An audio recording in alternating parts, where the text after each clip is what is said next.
सुप्रभात बच्चों, आज हम आपकी पाठ्य पुस्तक हिंदी के पाठ 2 का अध्ययन करेंगे जिसका शीर्षक है वर्ण विचार। तो चलिए पाठ को पढ़ते हैं, जानते हैं वर्णों के बारे में। वर्ण क्या होते हैं, किस प्रकार से भाषा के अंतर्गत हम वर्णों का प्रयोग करते हैं।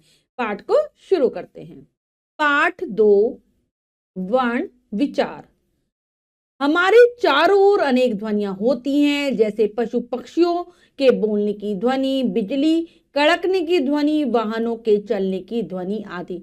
इन ध्वनियों का कोई अर्थ नहीं होता। मनुष्य के बोलने अथवा बातचीत करने से जो ध्वनियां निकलती हैं उनके निश्चित अर्थ होते हैं। जैसे यहाँ पर देखिए, सुमन रवि लखनऊ जाएगा, पापा मैं भी जाऊंगा। ठीक है, तो यहाँ पर आपस में वार्तालाप दिखाया गया है। तो उपयुक्त वाक्यों में 4-4 शब्द हैं और प्रत्येक शब्द अनेक ध्वनियों से मिलकर बना है। तो 4-4 शब्द आए दोनों वाक्यों में और अनेक ध्वनियों से मिलकर इन शब्दों की रचना हुई है। जैसे पहला शब्द है सुमन, सा जमा उ जमा मा जमा अ जमा ना जमा अ, बराबर कितनी ध्वनियां हैं? 6 ध्वनियां हैं कुल मिलाकर। रवि, रवि में रा जमा आ जमा व जमा ई जमा ई बराबर कितनी ध्वनियां हैं? 4 ध्वनियां हैं। तो बच्चों रवि में आई हैं कुल मिलाकर 4 ध्वनियां। ऐसे ही लखनऊ है ला जमा अ जमा ख जमा अ जमा न जमा आ जमा उ बराबर 7 ध्वनियां आई हैं। जाएगा में ज जमा आ जमा ए जमा ग जमा आ 5 ध्वनियां आई हैं। अगला है हमारे पापा में प जमा आ जमा प जमा आ बराबर 4 ध्वनियां हैं। मैं में म जमा ए 2 ध्वनियां आई हैं, 2 ध्वनियां हैं। भी में भा जमा ई 2 ध्वनियां आई हैं और जाऊंगा में जा जमा आ जमा उ जमा ग जमा आ कुल मिलाकर 5 ध्वनियां आई हैं। ये सबसे छोटी ध्वनियां हैं, इनके और खंड नहीं किए जा सकते, अतः ये वर्ण है। तो हमने इतनी सारी ध्वनियां देखी जो कि क्या है, जो सबसे छोटी इकाई है भाषा की, सबसे छोटी ध्वनियां हैं, इनके हम और टुकड़े नहीं कर सकते, इसीलिए ये वर्ण है। क्योंकि वर्ण भाषा की पहली इकाई होती है, प्रथम इकाई होती है, सबसे छोटी इकाई होती है। परिभाषा होगी मुख से निकली वह छोटी से छोटी ध्वनि जिसके और टुकड़े नहीं किए जा सकते वर्ण कहलाती है। हमारे मुख से निकलने वाली वह छोटी से छोटी ध्वनि वर्ण है जिसके हम टुकड़े नहीं कर सकते। अब आती है वर्णमाला। प्रत्येक भाषा के अपने कुछ निश्चित वर्ण होते हैं जिन्हें एक व्यवस्थित क्रम में लिखने पर वर्णमाला बनती है। हमारी हिंदी वर्णमाला स्वरों व व्यंजनों से मिलकर बनी है। तो हम वर्णमाला किसे कहते हैं कि हर भाषा के अपने कुछ निश्चित वर्ण होते हैं। ठीक है, उनको जब हम एक व्यवस्थित क्रम में रख देते हैं, एक समूह में उनका निर्माण कर देते हैं, समूह बना देते हैं, तो वो समूह ही वर्णमाला कहलाता है। हमारी भाषा जो है हिंदी भाषा, उसकी वर्णमाला बनी है स्वर और व्यंजनों से मिलकर। अब आते हैं वर्णों के भेद। वर्णों के 2 भेद होते हैं, स्वर और व्यंजन। ये 2 भेद हैं। स्वर, जिन वर्णों को बोलते समय किसी अन्य वर्ण की सहायता नहीं लेनी पड़ती तथा उच्चारण करते समय वायु मुख से बिना रुके बाहर आती है, उन्हें स्वर कहते हैं। हिंदी वर्णमाला में 11 स्वर हैं। बच्चों जो स्वर है ऐसे वर्णों को कहा जाता है जब हम इनका उच्चारण करें तो हमारे मुख से जो निकलने वाली वायु है उसको निकलने में कोई बाधा ना हो, उच्चारण बहुत स्वतंत्र, उच्चारण बहुत आसानी से हो जाए, उच्चारण में बाधा ना आए और इनका उच्चारण स्वतंत्र रूप से किया जाता है, ये स्वर कहलाते हैं। इनकी संख्या हमारी भाषा में 11 है। पढ़ते हैं कौन कौन से हैं 11। आ ई उ री ए आई ओ और औ, ये 11 हमारे स्वर हैं। अब स्वरों के मुख्यतः 3 भेद होते, 3 प्रकार के स्वर हैं, ह्रस्व स्वर, दीर्घ स्वर और प्लुत स्वर। सबसे पहले ह्रस्व स्वर, जिन स्वरों का उच्चारण करने में बहुत कम समय लगता है उन्हें ह्रस्व या मूल स्वर कहते हैं। इनकी संख्या 4 है। मतलब जब हम इनका उच्चारण करते हैं, इनको बोलते हैं, बहुत कम समय लगता है, इनको मूल स्वर भी कहा जाता है। 4 होते हैं संख्या में। कौन कौन से? अ ई उ और री। नेक्स्ट है दीर्घ स्वर, जिन स्वरों के उच्चारण करने में ह्रस्व स्वरों से लगभग 2 गुना समय लगता है उन्हें दीर्घ स्वर कहते हैं। इनकी संख्या 7 है। 2 गुना समय लगता है इनका हर उच्चारण में बोलने में ह्रस्व की तुलना में, तो दीर्घ का अर्थ तो बड़ा ही होता है, ऐसे ही ह्रस्व का अर्थ छोटा होता है। 7 होते हैं संख्या में। आ ई उ ए आई ओ और औ, संख्या 7 है। नेक्स्ट आते हैं प्लुत स्वर, जिन स्वरों का उच्चारण करने में दीर्घ स्वरों से भी अधिक समय लगता है उन्हें प्लुत स्वर कहते हैं। इसे लिखते समय स्वर के बाद ये जो चिन्ह है ना, ऐसा जैसा लग रहा है, का चिन्ह लगा दिया जाता है, जैसे ओम, राम आदि। तो इनके उच्चारण में दीर्घ से भी ज्यादा समय लगता है, लगभग हर्ष की तुलना में 3 गुना समय लगता है, इनमें तिगुना समय लगता है। और जब हम इनका उच्चारण करते हैं तो लिखते समय क्या लगाते हैं, एक एस का सा निशान लगा दिया जाता है और उच्चारण बहुत खींच के किया जाता है, ठीक है, जैसे ओम, राम आदि। बच्चों क्या होता है, जो प्लुत स्वर है ज्यादातर हिंदी भाषा में प्रयोग नहीं किए जाते, ये संस्कृत भाषा में ही होते हैं, कभी कभी हिंदी भाषा में हम इनका प्रयोग करते हैं। स्वर और उनकी मात्राएं, प्रत्येक स्वर की अपनी एक मात्रा होती है। इन मात्राओं के लिए कुछ विशेष चिन्ह इस प्रकार हैं। तो बच्चों जो स्वर हैं, जब इनका प्रयोग हम व्यंजन के साथ करते हैं तो कभी कभी जब ये व्यंजन के बाद आते हैं तो अपना ये रूप बदल कर क्या बन जाते हैं, मात्रा के रूप में परिवर्तित हो जाते हैं। तो यहाँ पर स्वर और उनकी मात्राएं दी गई हैं, तालिका में पढ़ते हैं। स्वर, मात्रा। तो जो बच्चों हमारा अस्वर होता है, इसकी कोई मात्रा नहीं होती, मात्रा रहित होता है। आ की मात्रा इस प्रकार की होगी, खड़ी डंडे पाई के रूप में। ई की मात्रा ऐसे ऊपर लगती है, बड़ी ई की मात्रा इस प्रकार की, ऊ की मात्रा इस प्रकार की होगी, आप सब ध्यान से देखेंगे। ऊ की मात्रा ऐसे, री की मात्रा भी नीचे ही लगती है, ए की मात्रा ऊपर लगती है, आई की मात्रा दो होती हैं और ये ऊपर लगती है, ओ की मात्रा डंडे खड़े पाई पर होती है और आओ की मात्रा भी खड़े डंडे पर ही होती है, दो होती है, ठीक है, दो लगती हैं एक साथ, ठीक है। अब है यह भी जाने, अंग्रेजी शब्दों कॉलेज बॉल का शुद्ध उच्चारण करने के लिए ओ को भी स्वरों में सम्मिलित करने की मांग की गई है। कुछ हमारे अंग्रेजी शब्द होते हैं, जैसे कॉलेज हो गया, बॉल हो गया, और भी डॉल, ऐसे बहुत सारे शब्द होते हैं जो हिंदी भाषा में प्रयोग किए जा रहे हैं। तो इनका हम सही से उच्चारण करें तो इसके लिए ओ को भी कहा गया कि स्वरों में सम्मिलित कर दिया जाए, लेकिन अभी नहीं हुआ है। अब आते हैं व्यंजन, जो वर्ण स्वरों की सहायता से बोले जाते हैं तथा उच्चारण करते समय वायुकंड से होती हुई मुंह में रखकर रुककर बाहर आती है, उन्हें व्यंजन कहते हैं। हिंदी वर्णमाला में 33 व्यंजन है। तो बच्चों जो व्यंजन होते हैं ना, ये हमेशा स्वरों की सहायता से बोले जाते हैं, इनके बिना हम इनका उच्चारण नहीं कर सकते। और हमारे मुख से निकलने वाली जो वायु जो कंठ से आती है, अनेक स्थानों पर रुकती हुई स्पर्श करती हुई बाहर निकलती है, ये व्यंजन है, इनका उच्चारण हम हमेशा स्वरों की सहायता से करते हैं। 33 होते हैं, कौन कौन से पढ़ लेते हैं। व्यंजन और वर्ग, वर्ग लिखे हुए हैं यहाँ पर, ठीक है, यानी कि जो व्यंजन है ना उनको वर्गों में बांटा गया है। तो 25 तक तो आते हैं, है ना, 5 वर्ग हैं, 25 तक तो ये ऐसे बांटे हैं, फिर अंतस्थ, फिर उसमें पढ़ते हैं इनको। क वर्ग, क ख ग घ और अंगा, जिस वर्ण से शुरू होते हैं उसी के हिसाब से वर्ग का नाम है। क से क वर्ग होता है, ठीक है। अब है च वर्ग, जो है चा से शुरू है, चा छ जा झा और इया। ट वर्ग टा से शुरू है, टा ठ ड ढ ण। त वर्ग त थ द ध न। प वर्ग, प वर्ग प फ ब भ म। इसके अलावा हमारे होते हैं अंत स्थ व्यंजन, य र ल और व। ऊष्म व्यंजन श श स और ह। इसके अलावा बच्चों हमारे दो अतिरिक्त व्यंजन भी होते हैं, जो कि किससे बनाए गए हैं, ड और ढ में बिंदु लगाकर बनाए गए हैं, ण और ण। इनको हम अतिरिक्त व्यंजन कहते हैं। अब है व्यंजन के 3 भेद होते हैं, पहले स्पर्श व्यंजन, दूसरे अंतःस्थ व्यंजन और तीसरे ऊष्म व्यंजन। इनके बारे में जान लेते हैं बच्चों। स्पर्श व्यंजन, जिन व्यंजनों का उच्चारण करते समय वायु मुख के किसी न किसी भाग को स्पर्श करती हुई बाहर निकलती है, उन्हें स्पर्श व्यंजन कहते हैं। इनकी संख्या 27 है। तो क्या होती है, हमारे मुख से निकलने वाली वायु किसी न किसी स्थान को स्पर्श करती हुई बाहर आएगी। संख्या में 27 है, पहले 25 होते थे, 2 अतिरिक्त व्यंजन जोड़े गए, इसलिए इनकी संख्या हो गई है 27। तो ठीक है, पढ़ते हैं इनको। वर्ग, उच्चारण स्थान, व्यंजन और नाम, ठीक है। उच्चारण के हिसाब से इनका उच्चारण स्थान जहां पे है उसी के हिसाब से इनका नाम भी है। तो सबसे पहले क वर्ग, जो कंठ से बोले जाते हैं, क ख ग और अंगा, कंठी है इसलिए इनका नाम। चर वर्ग में जो हमारी जीभ है वो तालु को छूती हुई, तालु यानी कि जीभ के ऊपर वाला भाग, उसको छूती हुई बाहर आती है। च छ ज झ इया, इसलिए इनको तालव्य कहा जाता है। ट वर्ग, टवर्ग मूर्धा, मूर्धा है इनका उच्चारण स्थान, यानी कि जब हम इनको बोलते हैं तो हमारी जीभ, दांतों का जो ऊपर वाला भाग है उसको मूर्धा कहा जाता है, वहां से बोले जाते हैं, वहां से स्पर्श होती है। ट ठ ड ण ढ ण, ण और ढ, ये है मूर्धन्य व्यंजन, 7 आते हैं इसमें, ठीक है। जो 2 अतिरिक्त है ना, ण और ण, वो भी इसमें ही है। तवर्ग, ये दंत से इनका उच्चारण होता है, यानी कि हमारी जो जीभ है वो दांतों को छूती है, इसलिए इनको दंत्य कहा जाता है। त थ द ध न दंत्य व्यंजन है। पवर्ग, पवर्ग ओष्ठ, ओष्ठ से उच्चारण होता है।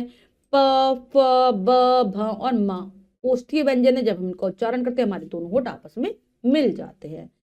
अब आते हैं अंतःस्थ व्यंजन। जिन व्यंजनों का उच्चारण स्वरों और व्यंजनों के मध्य होता है उन्हें अंतःस्थ व्यंजन कहते हैं। इनकी संख्या 4 है। मतलब जब हम इन व्यंजनों का उच्चारण बच्चों करते हैं ना, तो हमारी जो जिह्वा है ऊपर की तरफ तालू की तरफ जाती है, लेकिन पूरा उसको छूती नहीं है, इसीलिए बीच में स्थित है। अंतःस्थ व्यंजन है, 4 हैं। कौन कौन से? य, र, ल और व। फिर आते हैं ऊष्म व्यंजन। जिन व्यंजनों का उच्चारण करते समय वायु मुख में टकराकर गर्मी या उष्मा उत्पन्न करती है उन्हें उष्म व्यंजन कहते हैं। इनकी संख्या भी 4 है।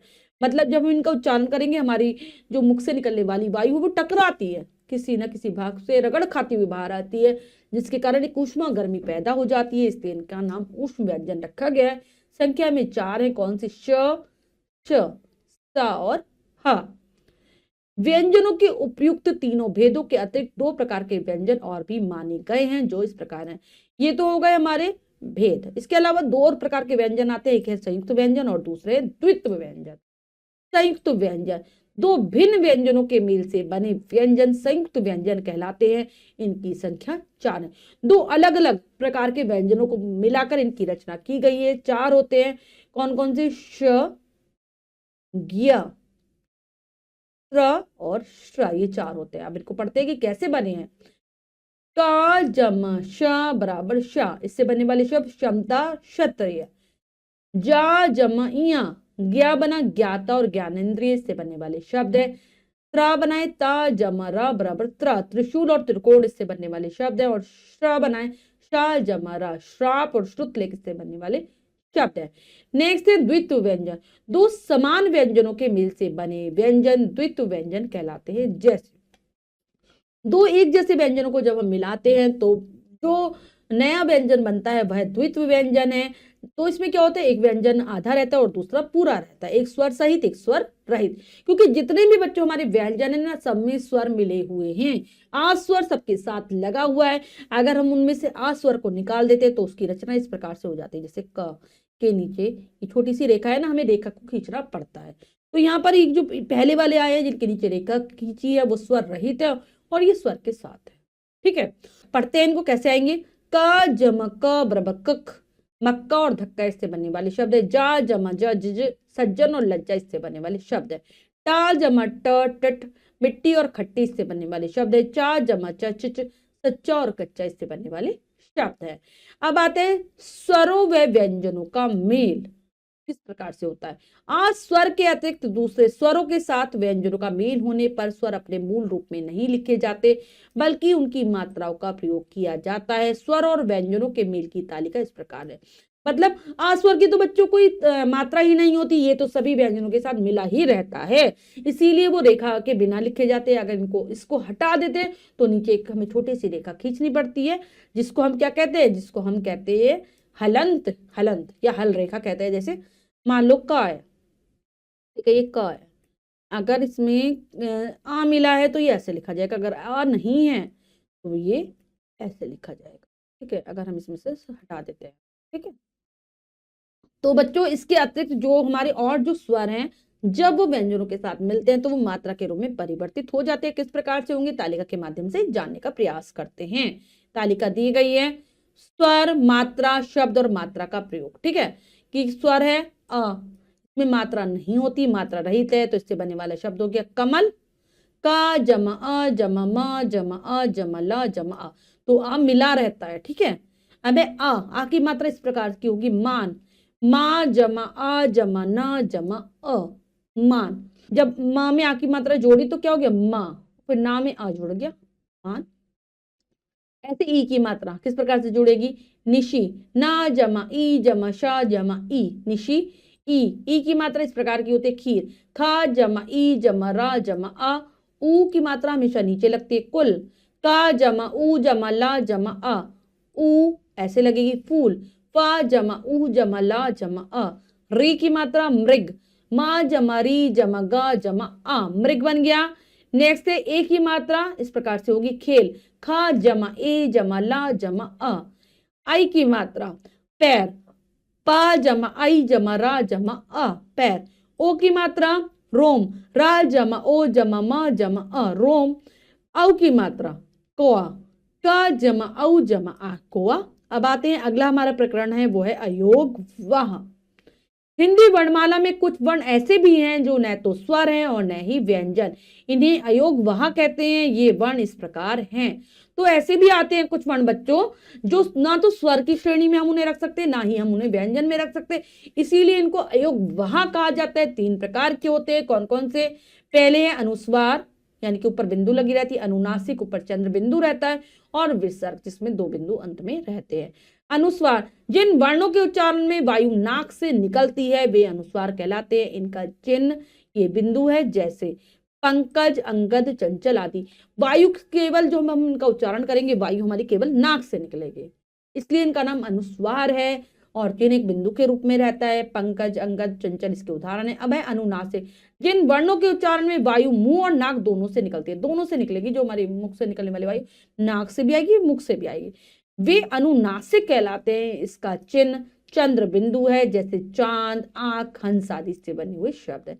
अब आता है विसर्ग, जिन वर्णों का उच्चारण ह के समान होते हैं, ह जो कि स्वर रहित है उसके समान होता है, वे विसर्ग कहलाते हैं। इसका चिन्ह 2 बिंदुओं के रूप में रहता है, जैसे पुनः, प्रातः, संभवतः आदि। कुछ और भी बातें हैं, ये भी जान लेते हैं, यह भी जाने। हलंत, इसे व्यंजन के नीचे लगाया जाता है। इसका अर्थ है कि व्यंजन आधा या स्वरहीन है, जैसे अर्थात शिवम आदि, मतलब उसमें स्वर नहीं जुड़ा हुआ है, कोई भी इसमें स्वर नहीं जुड़ा हुआ है, तब इसके नीचे एक छोटी रेखा हलंत खींची जाती है। नुक्ता, हिंदी भाषा में जो शब्द अरबी, फारसी, उर्दू तथा अंग्रेजी भाषा से आए हैं, उनके शुद्ध उच्चारण के लिए नुक्ता का प्रयोग किया जाता है, जैसे क, ख, ग, ज, फ। तो कुछ ऐसे भी हैं जो कि हमारी भाषा, दूसरी भाषाओं से शब्द आए हैं, जैसे अरबी से हो गए, फारसी से हो गए, उर्दू से हो गए, अंग्रेजी से हो गए, तो उनके लिए हम उनका सही से उच्चारण कर पाए, इसलिए नुक्ता, एक छोटी सी बिंदी लगाई जाती है वर्ण के नीचे, जिसे नुक्ता कहते हैं। देखिए आप, जैसे क मिल गई, क, ख, ग, ज, फ। क, ख, क के नीचे अब नुक्ता नहीं लगता, केवल ज और फ के नीचे ही स्वीकृत है। अब क, ख, ग के नीचे नहीं लगता, ये बंद हो गया लगना, केवल ज और फ के नीचे ही लगता है। अब हमने जो भी सीखा है उसको दोहरा लेते हैं। हमने सीखा के अंतर्गत, मुख से निकली वह छोटी से छोटी ध्वनि जिसके टुकड़े नहीं किए जा सकते वर्ण कहलाती है। उस छोटी से छोटी ध्वनि को हम वर्ण कहते हैं, जिसके हम टुकड़े नहीं कर सकते। सबसे छोटी इकाई है, प्रथम इकाई है वर्ण। भाषा के मूल ध्वनि चिन्हों के व्यवस्थित समूह को वर्णमाला कहते हैं। जब हम एक समूह में व्यवस्थित कर दें तो वह वर्णमाला है। जिन वर्णों का उच्चारण करते समय वायु मुख से बिना रुके बाहर आती है उन्हें स्वर कहते हैं। जिन वर्णों का उच्चारण करते समय वायु कंठ से निकलकर मुंह में रुककर बाहर आती है उन्हें व्यंजन कहते हैं। 2 समान व्यंजनों के मेल से बने व्यंजन द्वित्व व्यंजन कहलाते हैं। तो हमने जो भी सीखा है दोहरा लिया है। अब अभ्यास कार्य कर लेते हैं। आओ अभ्यास कार्य में से पहला प्रश्न पढ़ते हैं, करने का प्रयास करते हैं। सही उत्तर वाले गोलों को रंगिए। तो प्रश्न में 4 विकल्प है, 3 विकल्प गलत है, 1 विकल्प सही है। सही विकल्प को चुनेंगे, सही का निशान लगा देंगे। करते हैं। जिन स्वरों के उच्चारण में बहुत कम समय लगता है उन्हें क्या कहते हैं? दीर्घ स्वर, हर्ष स्वर, प्लूत स्वर, व्यंजन, तो उन्हें हम कहते हैं हर्ष स्वर। हिंदी वर्णमाला में 33 है स्वर, व्यंजन, वर्ण, संयुक्त व्यंजन, तो 33 होते हैं हमारे व्यंजन। पंच शब्द में प्रयोग किया गया है अनुनासिक, अनुस्वार, विसर्ग, अयोग, भा, तो इसमें अनुस्वार प्रयोग किया गया है। 2 भिन्न व्यंजनों के मेल से बने व्यंजन कहलाते हैं उष्म व्यंजन, संयुक्त व्यंजन, द्वित व्यंजन, अंतस्थ व्यंजन, तो ये कहलाते हैं संयुक्त व्यंजन। नेक्स्ट है रिक्त स्थानों की पूर्ति कीजिए। तो हमें रिक्त स्थानों को भरना है, उचित शब्दों के द्वारा भरते हैं। स्वरों के मुख्यतः 3 भेद होते हैं। अब आता है नेक्स्ट है दीर्घ स्वर जो होते हैं संख्या में 7 हैं। नेक्स्ट है रिक्त स्थान स्वर की मात्रा नहीं होती, तो अस्वर की कोई मात्रा नहीं होती बच्चों। जिन वर्णों के उच्चारण में वायु नाक से निकलती है वे केवल नाक से निकले तो वे कहलाते हैं अनुस्वार। ठीक है। 2 समान व्यंजनों के मेल से बने व्यंजन क्या कहलाते हैं? द्वित्व व्यंजन। द्वित्व और यहां आ जाएगा व्यंजन, द्वित्व व्यंजन कहलाते हैं। नेक्स्ट है सही वाक्यों के सामने सही तथा गलत वाक्यों के सामने गलत का चिन्ह लगाइए। वहां यहाँ पर कुछ वाक्य दिए गए हैं, हमें सही गलत बताना है, करते हैं। वर्णों के दो भेद होते हैं, ठीक है, बिल्कुल, स्वर और व्यंजन। प्लस स्वर को एस चिन्ह से दर्शाते हैं, बिल्कुल सही है ये भी। स्पर्श व्यंजनों की संख्या 6 है, नहीं, ये होते हैं 27, 25 और 2 अतिरिक्त व्यंजनों को मिलाकर। संयुक्त व्यंजन है, बिल्कुल सही। विसर्ग का उच्चारण ह के समान होता है, बिल्कुल सही, लेकिन ह के नीचे एक छोटा सा हलंत लगाएंगे, भी सही है। ऐसे दिए गए शब्दों को उचित मात्रा लगाकर पूरा कीजिए, तो उचित मात्रा द्वारा पूरा करते हैं। सबसे पहले वृषभ लिखा है, तो व में क्या लगेगी, ऋषि वाला रहा, वृषभ, ठीक है, ये हो जाएगा। ये है पायल, ये है गर्दन। नेक्स्ट है ठकर, ठाकुर।